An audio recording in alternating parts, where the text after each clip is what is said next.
सुप्रभात बच्चों, आज हम पाठ 17 का अध्ययन करेंगे। पहले हमने ज्ञान सागर से इस चैप्टर को पढ़ा, आज हम अभ्यास सागर से इसका अध्ययन करेंगे। इसका व्याकरण कार्य है तत्सम, तद्भव, देशज और आगत शब्द। तो आज हम पाठ के माध्यम से पढ़ेंगे तत्सम, तद्भव, देशज और आगत शब्द। तो तत्सम शब्द क्या होते हैं, ये इसकी परिभाषा है। तत्सम शब्द वो होते हैं जो संस्कृत भाषा से हिंदी में बिना किसी परिवर्तन के ले लिए जाते हैं, उनको हम तत्सम शब्द कहते हैं, जैसे अग्नि, रात्रि, क्षेत्र।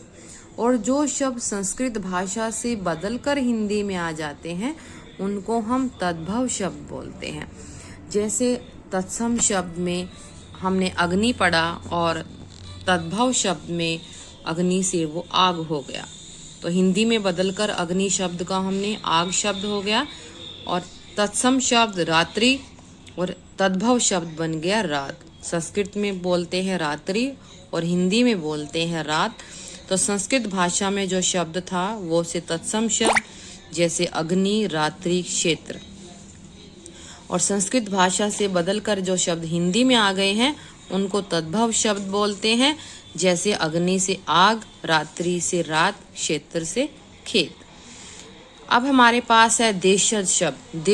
देशज शब्द दो शब्दों से मिलकर बना है, देश और ज का मतलब है पैदा होना। जो शब्द हमारे देश में ही पैदा हुए हैं, किसी भी क्षेत्रीय प्रभाव के कारण, किसी भी परिस्थिति के कारण जो शब्द हमारे देश में ही पैदा हो गए हैं, अन्य भाषाओं के प्रभाव के कारण भी ये शब्द आ सकते हैं। तो कुछ शब्द ऐसे हैं जो किसी भी परिस्थिति के कारण या अन्य भाषाओं के प्रभाव के कारण हमारी हिंदी भाषा में प्रयोग किए जाते हैं, उनको हम देशज शब्द बोलते हैं, जैसे पगड़ी, गाड़ी, थैला।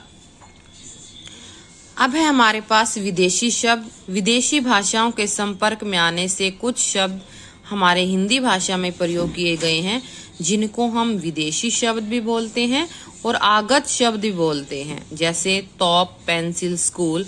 तो भिन्न भिन्न भाषाओं के शब्द जो हैं वो हिंदी भाषा में प्रयोग किए जाने लगे, जैसे उर्दू, फारसी, इंग्लिश। तो इन भाषाओं के कारण ये शब्द हिंदी भाषा में आ गए हैं और इन शब्दों को हम विदेशी शब्द भी बोलते हैं, आगत शब्द भी बोलते हैं। तो आइए हम अध्ययन करेंगे विस्तार से। सबसे पहला प्रश्न, सेकंड प्रश्न है हमारा, नीचे दिए गए शब्द समूहों में से तत्सम शब्द छांट कर बताइए।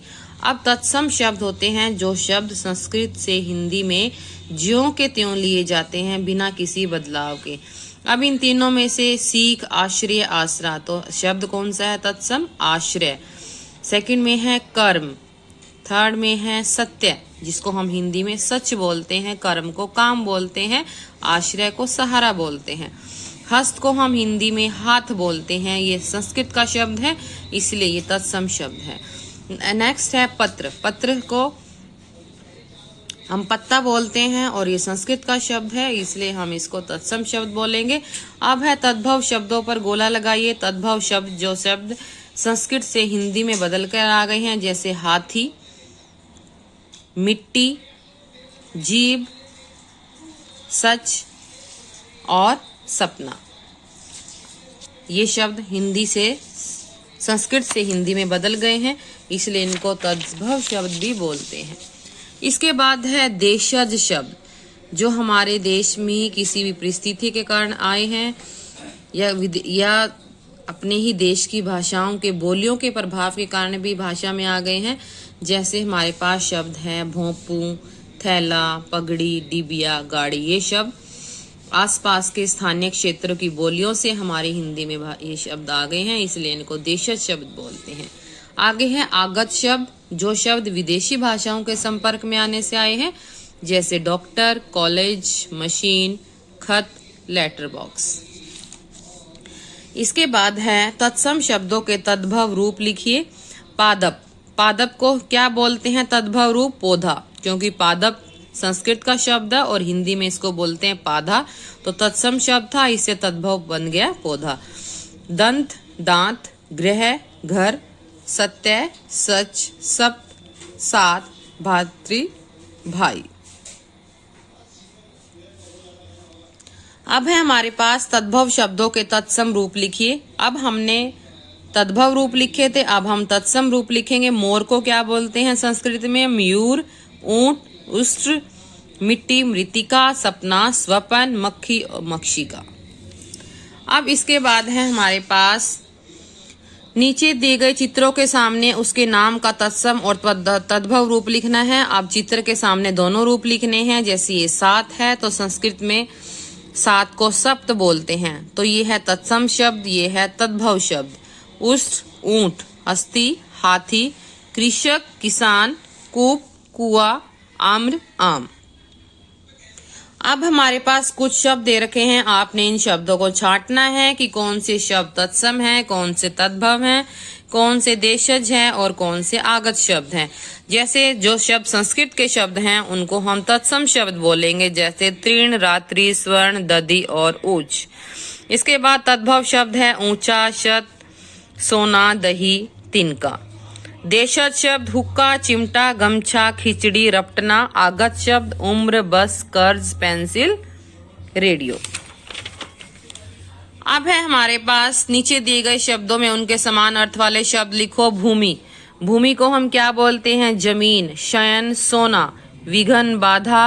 रहस्य, राज। मुखबिर, जासूस। प्रफुल्ल, खुश। अब है क्रिया विशेषण का नाम लिखना है। वह वहां से भाग गया। वहां, यहाँ पर ये स्थान के बारे में बताया गया है तो ये स्थानवाचक क्रिया विशेषण है। उसने ऊपर एक पतंग उड़ती देखी। ऊपर एक पतंग उड़ती देखी। सेकंड है उसने ऊपर एक पतंग उड़ती देखी। अब ऊपर ये भी स्थान के बारे में आ गया है तो स्थानवाचक क्रिया विशेषण। उसका रुदन तो धीरे धीरे शांत हो गया। धीरे धीरे रीतिवाचक क्रिया विशेषण। पतंग अभी, अभी समय के बारे में आया है तो कालवाचक क्रिया विशेषण। उस दिन बड़े सवेरे शामों की नींद खुली। उस दिन, दिन के बारे में, समय के बारे में आ जाता है तो कालवाचक।